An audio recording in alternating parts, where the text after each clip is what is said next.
Hey everyone, in this video we will learn how to change the text size for a Tablix visual in Power BI. So let's start.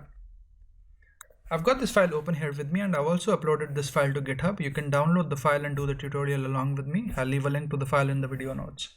So let's start. I've got the Tablix here and I'll just put it into focus mode, and you can see I've got these values and the corresponding amounts.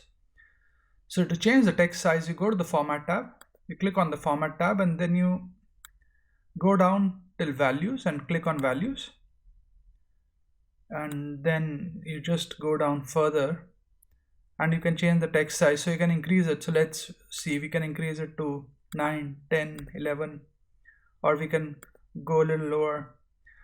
So this is how you can change the text size for a visual for the Tablix text in Power BI. I hope this helps you, and thanks for watching this video. Please do subscribe to my channel and like my videos if you enjoy what I'm doing. Cheers, bye.